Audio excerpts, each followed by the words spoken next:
What's it? Skateboard pie. Hey, electoral pie.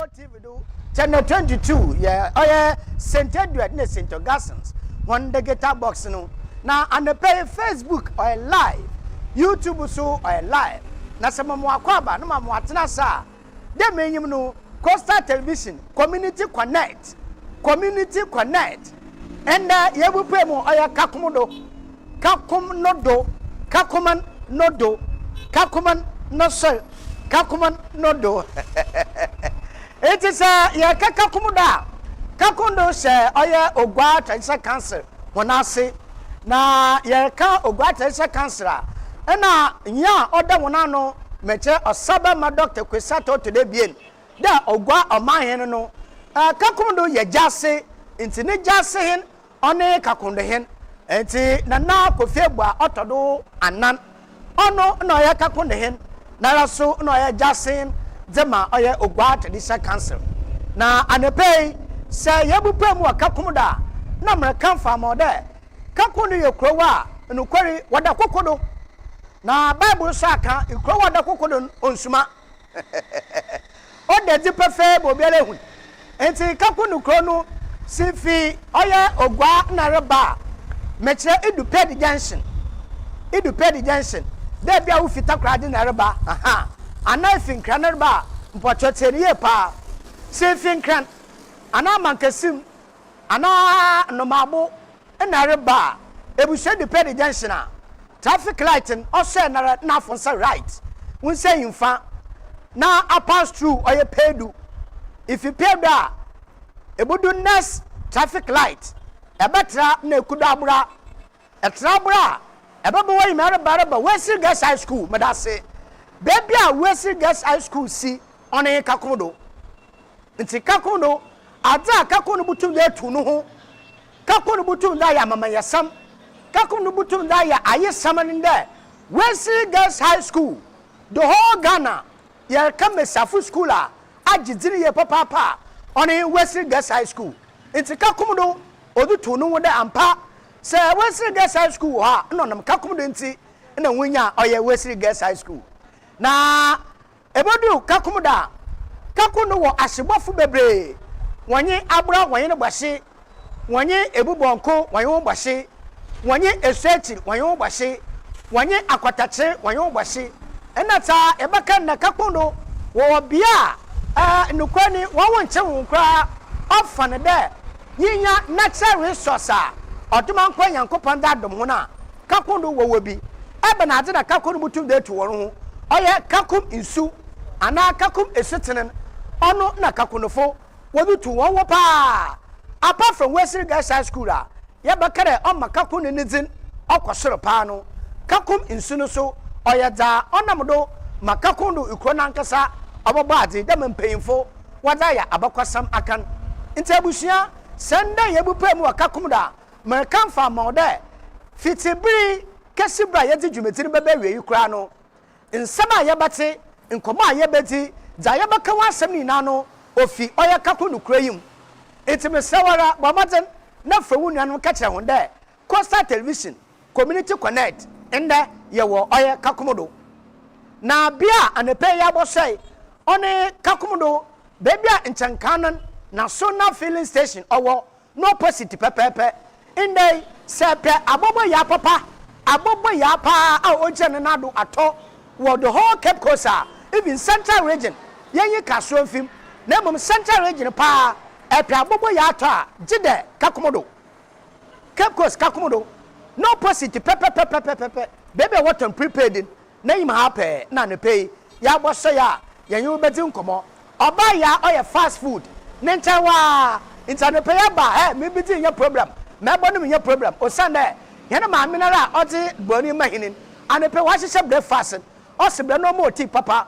o mo pa no kosua yi iyonye kosua no moko oya pa no kosua eti anepe obo breakfast fe na editi epe oat ana wo pe koko ana epe milo me pe bia no yana ma me ba serve kama papa enti abusia anepe si yebupe mo KAKOMDO ye kanfa mo enyentina na community connect no yemfa dwumedi otere me yemfa mbra mo yi fi da nne yenye assembly member yenye bo twetwe nkomo yenye nananom a wo kroma bo twetwe nkomo yenye etitira wo ka bi oyeye wo ka bi a owom yenye wo bo twetwe nkomo sande ohaw na tete akakomdofo alfam no ebusua ye bebe sempanyfo no ye hona na asade de dem dwumedi otere me no oye mo hon internet yemfa sedan fa ma edwumaku a wa ye hone pere hona adom we hwe hina se mo community connect bebe e bokọ bia wati hene mu na wati yemba yemfa sedan ne bi yemfa mo desert gift shop de bra na omo wa chade papa na ochina Wednesday fa kache wadafo into desert ahihye ham person onyi ma wo hwehwe e na onyi mo budget into portfolio budget ko mo budget is to bia desert ba hwehwe wo budget mo tsi bia desert oba hwehwe achade no na oda mo ma da kache wadafo se pede desert nankasa ode achade ndo ko ode kama wadafo na yi problem kra ni na desert oba fe na ote amom nti abusua yanda desert gift shop ase na yamfa sede bio yamfa ma oya king of the universe where king corn wa bede materials king of the universe there bra adanse wondama ehenti na hwehwe epesi na wie na ebinya security doors ana iron rot papa ana asbestos mecha slate edibu gudana do we fish it papa edibu gudana do paint waters and floaters oh king of the universe where king corn wa bede materials internet parish what you kwan wo Accra Cape Coast Accra highway do Central Regional House of Chiefs no opposite about something no so no king of the universe when I say yin bobaje na ko abra intabufum eifua tabufum Mechani Sports Stadium no junction do pay about something no so no king of the universe when I say Ukraine e say fast na be so yam fama oya finger link fast food and catering services wo ankafo school park junction do pay e ho no wo de ba no mama na edidi na nwura ampa de mampa e feel good papa nti edwuma ko wona adawoma na ne pensu we so hina sen ma yete oya community connect yede bupe mo oya KAKOMDO nti yeda wasa na osafata na ne pay menhye nkran na menkamfo mo de ewie ye olugbe ono na mama date wa yeden ewie ye olugbe ya ono na mama date wa yeden de mewie ko na so mama iceberg wanan yes de mewie ko ya mama iceberg wanan eyi kire de ma oli ye bi ni di yen na oli se bi so ne de de na abrabo ne ti se bi bia nse ya bibiri yeye odwuntofo me nanyuma ose maharogo maharedin bibiri se no na bebi so ori yeye de na nyame aye ne wiade nti abusia ne pe me hwonkran na ma kanfa mo de onfa ma abrabo no orukọ ye sha afiase yindu bebia busume bienare na yewomi ye dado wa abrabo num de ocheche danara wo so wonsabaka wo chefa ane pe so fifie so fi bebia ti na pejomu tanu makuru ebien fa armakuru na sanwa chiribda nyame be shanu wanyim yam wo the area bibiala oya anomotu sentano ma na ansho wunkranya obayetin de binya mehwehwe intane pe mu nkran sesema medere mo yin de ewie ye olubo ma all madati ori yedene no de mewie ko na obobo ma iceberg wanan so obobo ma iceberg anan da no na ne pe mu nkran sesema medere mo yin na yenhye oye nsama horowa ane pe yate bra no yenhye ase iyimpe fe de se ye wo KAKOMDO da eno no KAKOMDO ye nkwanja assembly member the elected assembly member ya what kokobeti the power what that to aba wodia yin wo oye KAKOMDO ikoyim na ansa na yar baba no ena ye katebaka Omar bin Abdallah ababa probo wo KAKOMDO koyi ebi sanu munsam do rokodo mo ye na mo ye yina no we di hu nkomo onye honorable assembly member yin bo nkomo ebusia ye nkohwe nkomo twetwe honorable assembly member ansa na baba ha no za okan ni bi na yiria ya tua do the one kwan no o de baby a na obaya tete papa nti Coastal TV community connect no nyamina dum oya ifide ye baba abakansa wo ya KAKOMDO ohina wo ha nene kofebu a otodan yene payifo bagina wo a wetu the man so no honorable oya dankwa an no wotum no aja atum de ya ba KAKOMDO obobo mazina efi onyewa aba atwetwe nkomo doma wa KAKOMDO ehu abonkoma ngasa yehwe oye KAKOMDO bia yetumi gina yi menyi mkwan ye kwana ofada odoko oye ahemfie na efi etuma abo dama so na oye mesen yi fe no so yefa dama kwan ya bokwa akopoi oye CCTU with Cape Coast Technical University dama kwan oho na akopoi dama so mechirizi no so na che akopoi oye the main road a ezbasana akọ oye abra yehwe oye KAKOMDO ye krowa na enwe fi angasa but abra oye nene kofie bu otodan na baba kan sanu no abomazin abua nazembapi ma ikrono tumuru tumpon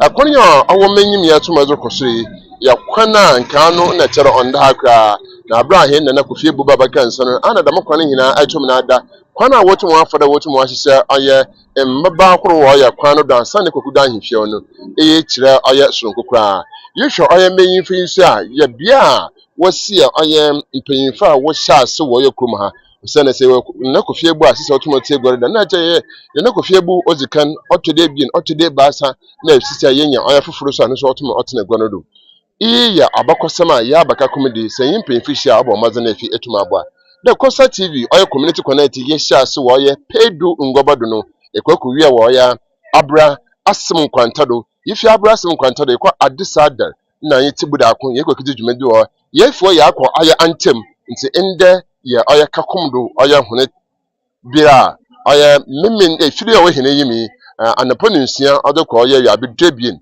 na ye baba abakansa na efi etumi ya abua yamina do ya abato oye onabo assembly member onabo dankwa yini bo twonkomo na ya hwe za otumo ha na za otumo rukwem anda why crowd da obaje oye Costa TV community connect mezin obaje atuma na wo se nunu anum a wo oye mpeso da ho hina wo hina wo tumo aje atum sada mo bumisa yewie pedo ya akwa abra ya akwa adesada ya akọ oye antem iche de oye assembly member no so embo twonkomo na ya hwe de obaje atuma Mrs. Omar bin Abdallah and enye KAKOMDO assembly member ebo mazina efi etum na ayetwe nkomo nti yinsa aka honorable dankwa ina bo yutu oya nkomo na efi etum ehunu de ana waja atum da abagya wa wetu ana honorable good morning apom yaze nyamira do so right bibi aboko right honorable ozikane no Costa TV community connect ye sha so oya pedo abakazi ibi pedo abakazi ko oya abra asim kwantado ye hwe abra asim kwantado ya ko oya adesada tibuda akon ye fa ya kwantem awo ne sisi etume zuo ya mbo fida anaponu nsia odokọ ya bedebie e baba kanso wo yokum aya crowd de Costa TV abagyan wa wetu wodam dwumadi na aya crowd be Costa TV wa wetu o asire ke chanwan de ye bompe de nyame oboto nsupede gude ma wakan du na ifida hinna tinkuma Costa TV waba no waba ka KAKOMDO man no ho na ya hweku KAKOMDO ne yedi nkomo na ya hwe KAKOMDO no mpuntu suma nyame bi embafa alright yen hwe KAKOMDO say bobon person no do community ahro ho bi no ana the way area hezi na okan ye KAKOMDO ye wo krodo ho okay ye wo nato ho okay na ye wo KAKOMDO na nkesangasa na ye ono ye KAKOMDO yan me electoral area ndaba na oti ari asere bi say there ye hwe afo sanitation oyen sisi ihun da KAKOMDO ano jonye yen sanitation ono nya dimpa abra na mfa mba enimpo na yelka wasam menye unit committee yelka wasam there in fact yan sanitation yen ba yegudo yarehwe me yebotumi aye biara yegudo na yarehwe na yaye yen hwe oya hune bambo so wo ha ye ka bamba nkane aka ho the man so no physical nzamanzama police fo uda trenchu ha security so tere wo KAKOMDO security yebotumi aka de oyesu onye na nkanye samno so oye nyame na aduma last year yan honorable MP honorable Kwamna Minta yen friend raga omen nkanye oye party na yekele eja yibisu bebiwa nje befedwan sisi are so far so good yan bambo samno onyesu bade yegudu ya hwe na ya hwem waye yehwe KAKOMDO you secondary school ha you basic school so ha na mafuma wo hanu no hunu school ko hwana mo tutere wo school kwa nye kwana mo ntuni ya secondary school ni ya bakodo ye bad ya fan JHS na primary ni in fact on yen my farmer one day moon like abufaba betina bona wabu baby sana like when you say young kanjiro we by my minister had the banning day nti ɔno nyɛ adzam nyim committee for yel pre na nyina nanom na ne kofi bu wagye the man ne that na kuma de obɔhwɛ ka kum de but man ne ne ye biara ɔyɛ de wo konsuno du gu bucket basket. Ọ̀rọ̀ bẹ̀ yẹn hwẹ́ yíwọ wọ́sí gẹ̀ẹ́sì ọ̀yẹ́ high school wọ̀ ha mà nàdze mẹ́pìnyẹn wò fìm bẹ́ẹ̀ bí akasí wò túmọ̀ bá KAKOMDO ọ̀yẹ́ basic school ìyẹn kyẹ́fẹ́ wọ̀ dẹ́mu school mà náà tẹ̀lé. Eden chi ebe nyachafa na kofi bu obedame ya na obeye hini na kofi bu otoda na obeye hini oya ado de na kumo de de onu wa benene o di slogan bi be de yeleji yazi ye de college school na for but oya de nchenya la timimfu no na wo krum na secondary school ni si won nchenya chafa bi wom nti onu ya de na le pre de enyimenyim yare yebotum na ya ye bibi na mafama no so wo anso wetum enye wesiri gese kwa no wa akọ nti ya de na kumo de opedo oya Yẹn hwẹ́ KAKOMDO akwan yẹn hu náà ọ̀yẹ́ black road akoro wọ̀ ha papaapa nti yẹn akwan ni yie anaa de wọ̀ ha wọ̀. Oh, ya kwan ne di ya befa nde about 70% di oye but keke nkukure bi na onye KAKOMDO negativity ahoro tuma rebo maframa wonda ntam hu school semo tuma aba na mon na ọyẹ́ assembly member ika himfo a youth okroma yetu anamone bebre yele bohwe de ma afi yele na mabotutu de maframa nen won pei wa bo eti sara se mi wa hyambre de maframa go bo nan a on de yu hafre bia wa ba no manana MC honorable George justice attack yede mbre na ba agaze te wode ba ye dwuma nti yele hwe de ma assembly bu twa na mo nan so ye implement ade no wo yeku no yẹn hwẹ́ dẹ́ wonkete ho sey kwase boy say communication with oil manfi okoye ane de sintogo honestly onkoye sinto kakro ma yentumi hia na yenyu nzim komoda nche oye da asemi meme yedzinin ba yare hwe na disie nyame ya adoma ya ye ne yi nti abedin tell nkete ho zin ontumo nkoye akwa asam na mobɔ ho na mende ana da yen manfi ntumi hia yenya manfo ntumi hia sentebe sentinizi aye adwuma sam na nyipa da afa ha tamade hye na da afa na da afa but ya hwe da afizi but aye unit committee nyi cruise ono na na fin ono ya ade wada ma de no because no community radio ninti ayo tumi amanfo di nkita wo behen aba futu na ma manfi de sisi yetumi ekwane mi nkanka hen sanitation otumi yen yetumi ya ye ne ye na efi yetumi akwane aya na natina community radio no da ba otufu de yemfa ye ball no nguye nti masoma sre mama KAKOMDO fo de mesre medenya mesre gaten wanye de yemfa rungum gaten nsi na ode yezugum ba de bo hwe KAKOMDO gaten nyinara ehwe ye chiri mpo onye kwara nti masre de mesre hen ye wura samen yenhwe ne ye ne ye afi That semi na ya mende bo na oya assembly member honorable Dankwa etumne da twene e chede wo wa kontupi wotumutu nti ya bahei na hinyobobon nkomo emugbo fida ebesa ye honorable member etumne atena ase na yin ezi nkomo na efi etumne ya hwe da za wotumu aka echiri hianan ana obutu ababua ya bahei de za o ha biaran ya fia yireko be fufu yakohwe za otumo ho na efi fida emagbo yetumne ya atena ase Mizini ye Omar bin Abdallah. Manes.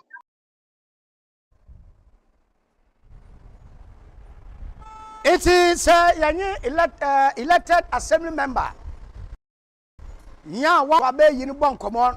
Ebushan sempi na waka na de me no pefu ebubi esuamada no de. Ekokroma bisamankwa na ono na odreman. Iti yenye na nanu pefa wa KAKOMDO nya ohwe wono akonaba na ohwe wonanu boboa dembre obaya wonen deme biara wo bokwa agba no why ni ye meche won administrator bon komo fa KAKOMDO da wo baya ndama bokwado na nsam na nkoma opeyin okan no ibin Yo yamina dum ezin ke boni sira so kure ende ya ba oye KAKOMDO Kosa TV Community Connect ya ba kansa oye KAKOMDO nti ye nanan ko atwe nkomo na ya abohono nkae de yambo oye ifida anaponu nsia dukọ oyo ya abudebien ebaba na yin penfu aba abotwetwe nkomo empenfu si amanza amemma wontete na asenti ye ntumi yemba hatra sabi na efi ntumi yenda sanne KAKOMDO hin na nakofie bo oda annan oye just hin wo oye ogwa tradition area so onye yin paketo a ebaba ha na ebebutwem na efi tumi akọ so wora ikọ na himfie nti bebe wonyu tue ye nanna na himfie oye just hin of ogwa tradition ye na nakofie bo a otoda annan mechiri ye pusuban awokuma wusi kro a pusoban nyim na omoti pusoban ne chirin iwo another bibi aka intu nka che pusoban wusi do oya shape se ti bakura shape no ba no ze yamabo efira ya betena asa ya ba mo na fie tum na abon komo nti ya hwe oya pusoban a otumo sehi da maso na oya shape so wechi da na wo so shape nti yebokwa akohwe za senti pakura ofran oya shape no na shape no so za otum na oya ozama oya KAKOMDO community abrand na kofe bu atoda annan otum na otegodo nti yekọ oya nana hemfie na feyin nana akotwetwe oya nkomo na feyi tum ye hunu de anamma yetum yitu no obaja tum de yamabo afida eba abakansi obaja wa wetu na feyin oya mpanyinfo etum na ezunko nti nana kofe bu a atoda nana hemfie na yaba abakansa mpanyinfo yin ho ba twonkomo na feyi etum ye hu za otum na orko na za otum na arba nti yamina dom yaba abakansa wo oya opanyin ne chena yin botwetwe oya nkomo opanyin mejizira na register wo ye fia ha nti yin botwetwe nkomo na hunde abaje hin yuma atum na bibiara so etum na awia peye ana nti opanyin ye pasa won cha kekra yo ya mo atrase meje so nji ahenwa mo botwetwe apom yeze so yamabo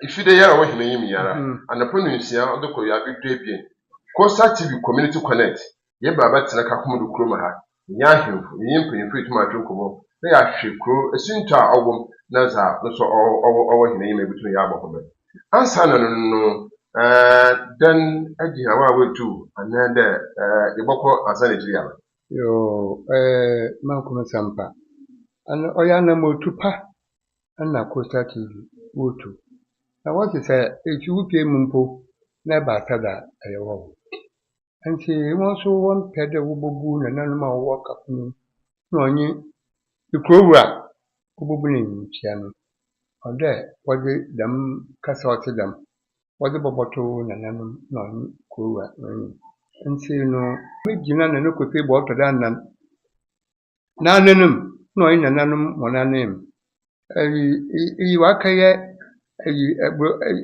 agbenyi bakade emergency na majonwan awa wetu sintinde dwuma na awol bebedi no obobua KAKOMDO man enampo no nyegwa ne mposi mpaso nyinara obobua hwan na enyimnyama obaba nso no wa KAKOMDO man so hwanze enti dama chase makan no megene no kotubo otodanan no ina pampo ina nanum nya wanem na majonwan awa wetu wodi de mudumezeno wazabado manu sidam na no wanu sidam za nanum mpanyinfo si zibiara wuzin anenta atama memparma from obia wonizin wuzin angsa zida na uzi biusun yede yo ayi amete from Samuel Ejil ana me fia yin so bebe monyiman anto Ejil na motende ami aha muwe ami na mohwe nana ntutu biara opande ni bibia no ami na mohwado nti me yanu administrator opande yeka nisi kasam na no kaka hu na ma bibia de mo wada be yedi botu ye no ami na nana wada chamenta wa aha na nyipia de ayi abinya no ha dama kisa wada babo sheni se obe na sa hinfie no watuma wontumuntu dam anamano nti amede ma mejiri wa ha no ebeda oya administrators papa da wotu no agi hawa wetu nti say you oya nenne kofe bu a otoda annan na hemfie wo ya KAKOMDO nana kofe bu otoda annan na so jasin wo gwa tradition ye tochoro odimu no ya yimpa kasoso papa na da biara yibona na abado sende akwana obaforo nyi ozingita hompon oya shonko o hyiawara akacha my brother na mto nka akere de ne ahokeka odbaji wa wotu ahokeka no rompo sabi onfa hindi no hwogwo no ho no obi finikal medicine no po na obo na yema ko me hu ndam na zamba pi nya no wo oye gwa mensin ma ha ne build no dwuma bia sɛ ɛbɔ ne na kofie bɔ ɔtɔdo anan KAKOMDO hen ogua tradition yɛ ɔyɛ jase hen a obiara nyim nti igyadama kwenjo yɛbɔ mpa asonko etuma ɔyɛ nana na ne panyifo da wotum aboa ne ɔba ebire kuma ba bi nsampi na etuma esi kurom a nsampa na etuma esi kurom dɛm na mutum maka na mmom sɛ mpanyifo se sabi igyina hemfie nti sabi yɛ bɛka adekwanta par wo nkwa menim hia ma otum nsa ade kan ndede bi ala yi ho bi na kyɛn kafa na mbia bi wona na awe ndam na ma otum asa nti yambo efida ze ebeba abetena ase na nananom wa mahina bakosam KAKOMDO senti bakto fon KAKOMDO na okaja ase hin na ɔyɛ hona yɛhu kuro biara pusuban koko na osim na KAKOMDO ze yiwe bien ni ya ebofo no pusuban mete so fa na ship na otu daba na ametu ya babofo bi nti KAKOMDO abakosam ze aneza no bi baka chewe so edutum misiri se o ma bi na Abdallah manesi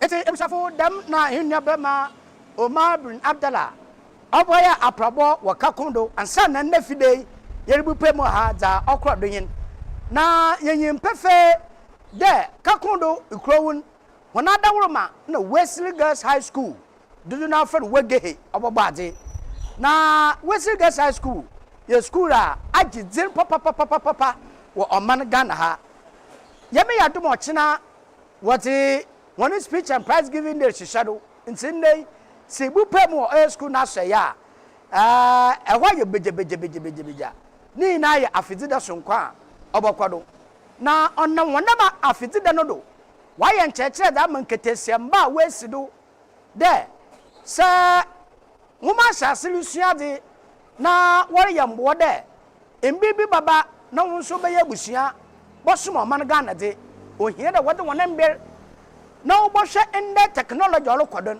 na wonso wadi echi da men sami na no oy eduma ko bi wona dawroma na waka da men cheche no woda ma da men ketesemei mecha oy village outreach club eduma ko ati da no Dr.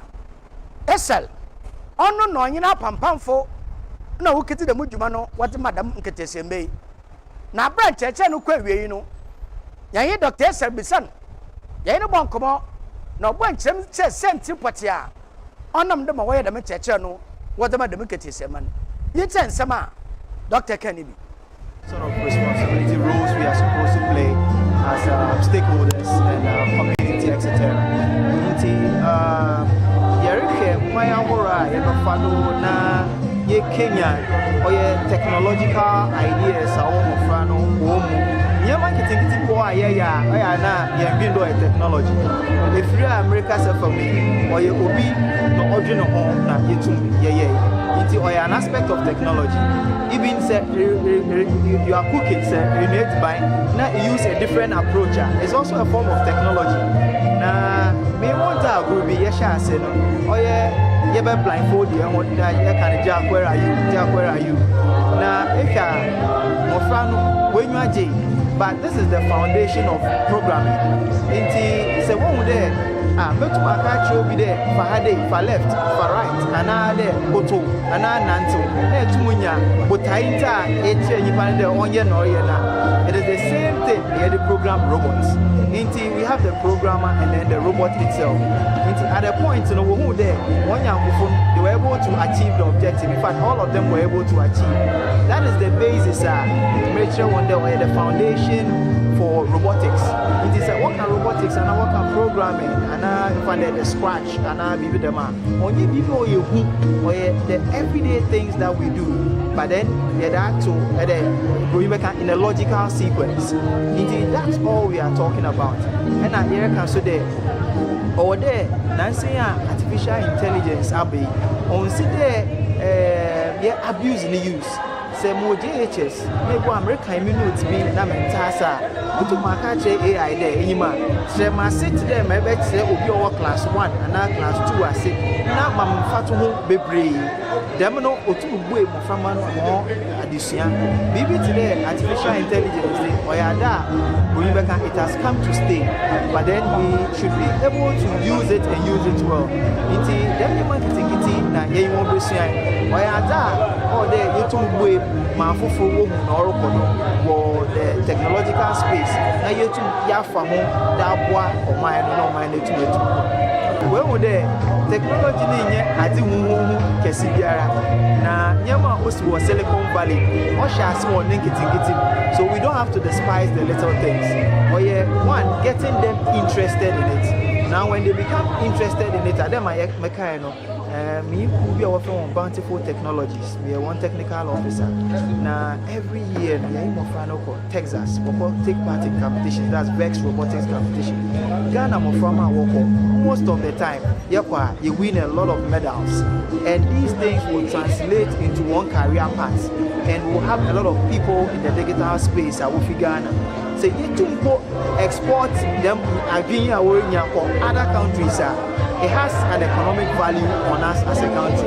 Aside that one, we can also use it to also improve young productivity both at a service level and even at the product level. Industries may be so into the issue of it may not come into play because you can even be in Ghana and be engaged. They will outsource your skills for outside. So you can be in Ghana and be earning dollars, but we need to prepare ourselves for it. It starts from here. It starts from the little kids. And so I will forget what I'm afraid. No one they are using it in the right way. When you're the walk of sites it will really grow them and will become the big thing that the world would reckon with.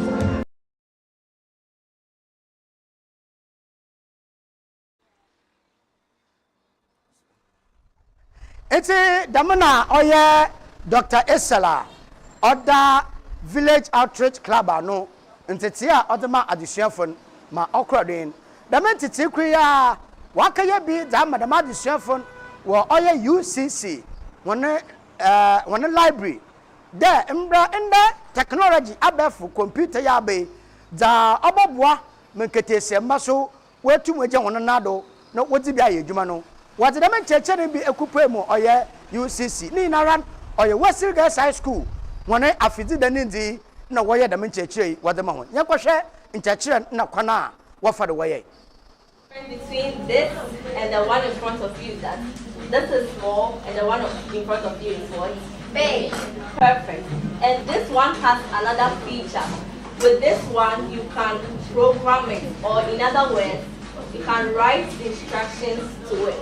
Is that okay? Yes. So I want you just look at what you have and just identify any of the parts you can find on your microbit. So if you find any part, just raise up your hand quickly. Yeah, what part have you found? The touch logo. Okay, what have you found? There. The micro, yes, my guy.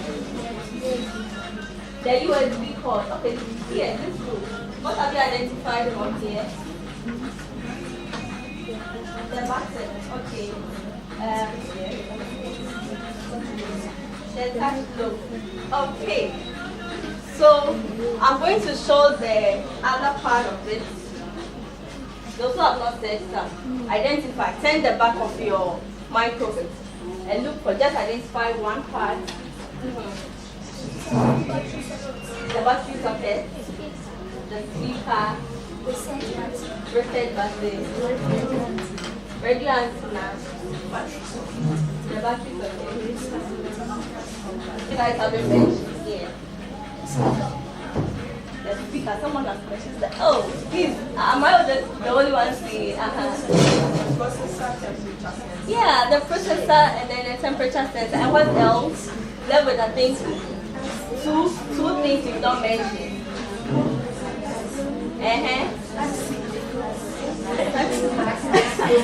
This? Accelerometer. Oh, okay. Accelerometer. Can we say it together? Accelerometer. Okay.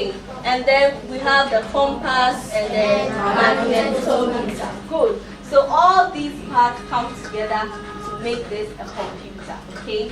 So the buttons you see here, you can press feel it. You can press the button. The buttons you see here or the microbit, do you think it's an input or an output? It's an input. Good. Why do you think it's an input? Who can justify that for him? Why do you think it's an input device? What does input devices do? What does it do? Hey, should I call your teacher? Okay. Then start bringing your answers down. What do you think? And what does it do?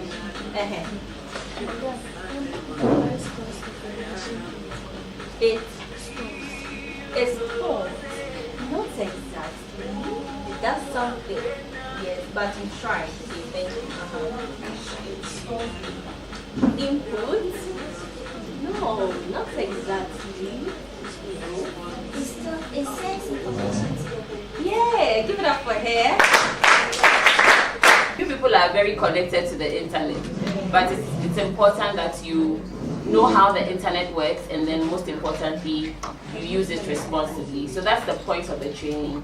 Please, we all know about Sakawa Boys, 419. That's not the point of this training. It's for you to look at your community, look at a problem, and see how you can use your digital tools to solve it. Okay? So don't forget the training that you're having here. Please cherish it, and then tell your friends about it. I guess this is probably a good time to thank UCC, our peers.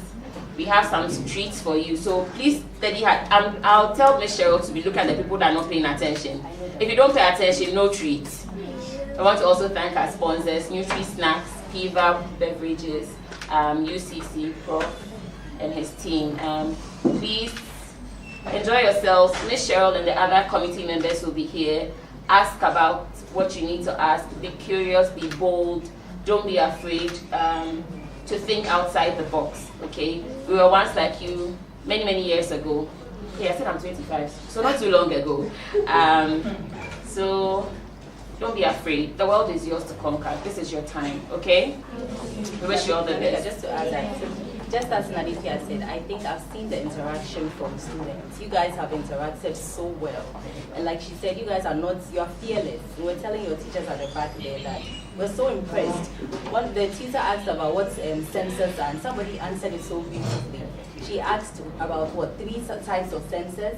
You guys said light, you guys said motion, and what was the other one? Temperature. Very impressive. So please, as this training goes on, we want you to keep being as interactive as you've been. We're really enjoying ourselves, and there's a lot to learn. So thank you so much. Right. Thank you very much. Have a good day, eh?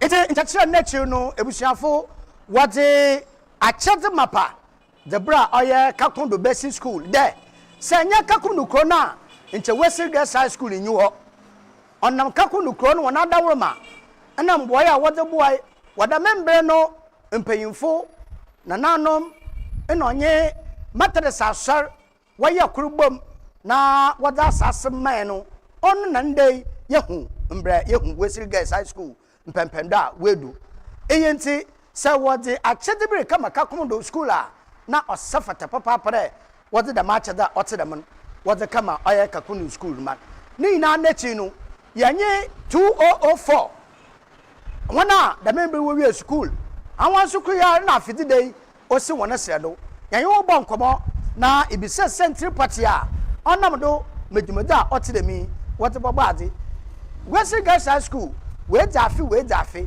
na so afi when speech and prize giving day ninzi no abɛyɛ dɛ technology sɛnti nyɔ bɛn yɛnhwɛ nkɔmɔ twetwa a yɛyɛ nuanom twetwɛn dza wɔka ni bi. We are in a digital AI age, and we noticed that many students, even for a lot of adults, we don't have the opportunity to learn AI. We recognize that particularly for public schools, there's the need to engage them. So what we thought to do as part of our 20th anniversary, that is the Wesley Girls High School 2004 year group of leaving school, is to give back to the community. So you know what we have here is we have the KAKOMDO MA Basic School, and the plan is that we'll take them through this IT AI training. I must say that this is also linked to our theme for Speech Day for this year, which is shared future, shared prosperity, helping senior high school girls in the age of education. But we realized that we can't just do it as the senior high school girls only. We have to be inclusive and add the children in the community as well. So that's what we're doing. I must say it's been very interesting. We hope to deliver it not just one time, but to have a long-term sustainability plan as well. So this is the pilot. This is the first one that we've done. I must say that we haven't really extended to the community in the past, and this time, like I mentioned, we wanted to do that. So for this first program, it's just the KAKOMDO MA school, but we want to, or we plan to extend it across the different schools. I must say public schools and within KAKOMDO, Abra, etc. And once we roll out the plan, we'll be happy to onboard other students as well. My name is Irabna Nyani Akoko with the 2004 year group, and I'm also with the project committee. Yes, the world is changing so rapidly, and digitization, innovation is becoming part of every day and everything that we do. From coding to robotics, AI, there is a revolution happening, and that revolution, we need to make sure that no one is left behind. That is our message, and that is our theme for this year's Speech Day, recognizing that it is not just the responsibilities of teachers, parents, private sector, all stakeholders, coming together to make sure that no one is left behind. That is why this week we have chosen to partner with 2 basic schools and engage the students to be exposed to new technologies, AI, robotics, coding, and how that means for the future, and preparing their minds to think about it, and also making them believe that it is so for them to learn these things. It's not difficult, it's not strange, it's not something absurd, but then AI can be used for good things, coding can be used to transform our world. So it's really we coming together to demonstrate how we can work together to make sure that in this new digital age, with all the transformation that is happening,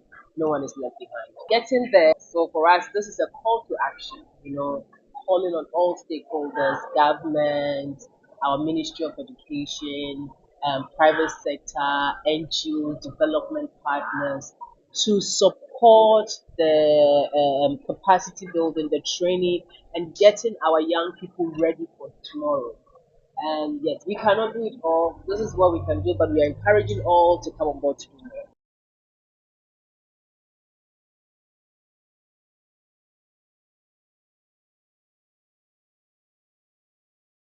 Ebusafo damna orokodo wo oye Wesley Girls High School wone afidi da sonkwa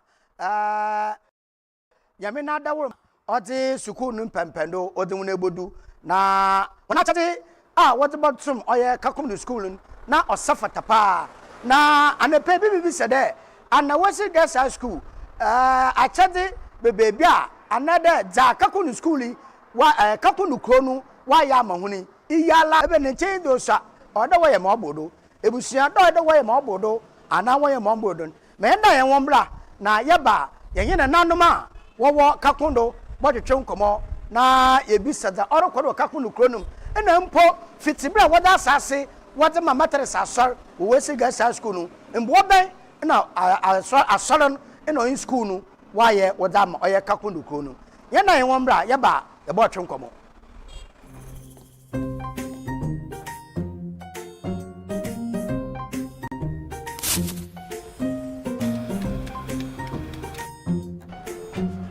Mido, Gana Biana. I'm for Jibby, you have a bit soon. Every time I just say, baby, shit. Mangashi. Junior!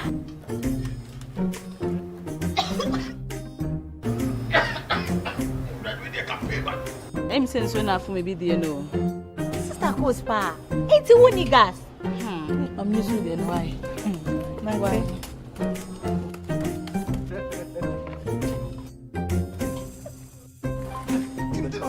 Down Yankanawa.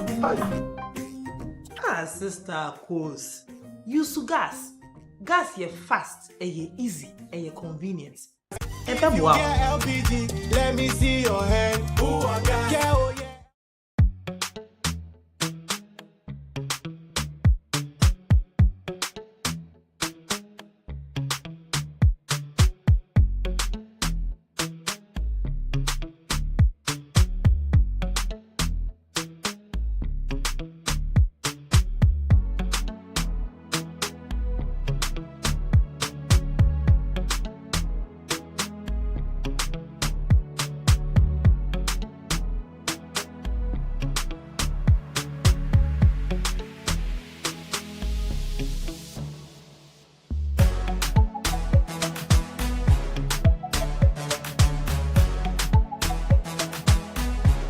We sell gift shop, a place you can rely on.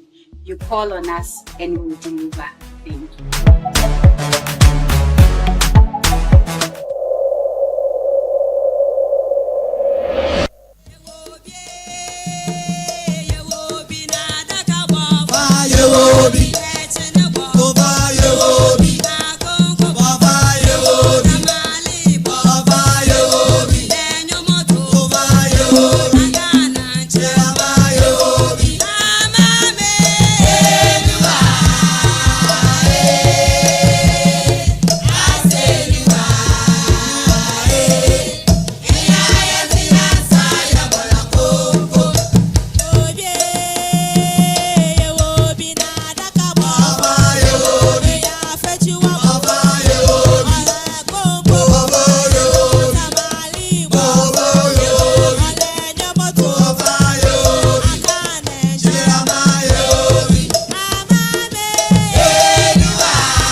ebusia ma nsamo akwa ba mo atena semre Coastal Television do community connect ena na so yada wara yawo kakomodo na dembre asasmeka no yayin na nanom abrempon ena ebusia de sha ona mono do Monday kakomodo abe kakomodo yayin ebusia pein yayin ne bobon komo na ya hweda oro kwado wakakomodo impo mbre obeye mekrowi nidin ote kakomodo me pay mo wachi wodi mahinwa ya ahinwa wacha ponu yade nyame adom yade amiase kakomodo oya dan baye kakomodo tina na pede hu a se tira kakomodo kro oya kakomodo okay ya nana a odi kure be bo ase no e fe ne tina gei na omu free ebunu mem na bunu east nkransa na oni ni ama no mienu ene tu bata wow na omu betena achemso aduro to omu betena achemso aduro for some time America kragu emre ni gumu no ene wo se obeba mpoa no enti omu to aso eba eye Cape Coast wow omu ba Cape Coast no so omu betena brofo beba ho bebia na uhuru ye ba no owan ho no betena na ya nana no no ye dwadini na bibi so nisem o ye brempon enti obefa odihie bi efe no obrempon kwadwo obefa no nyonko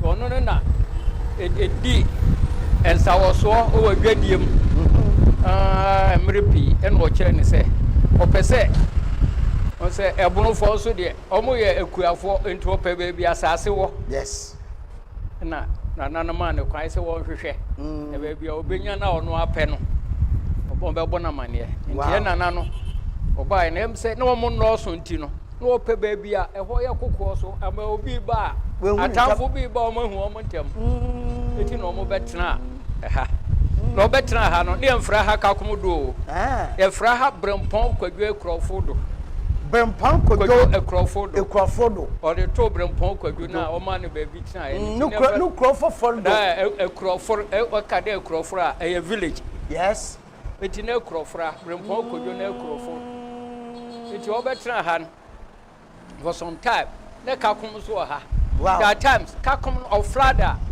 no o tu kofo eso echefo na azit na esna damu kofo na e say damu kofo na o kakom no do hon awon de wan ka won eno ye na kakomodo eno obeya kakomodo e kakomodo kro ni diri nyi brempon kwadwe krofo do nando nata penyina otwasa bada oya ikronun sabu tafeta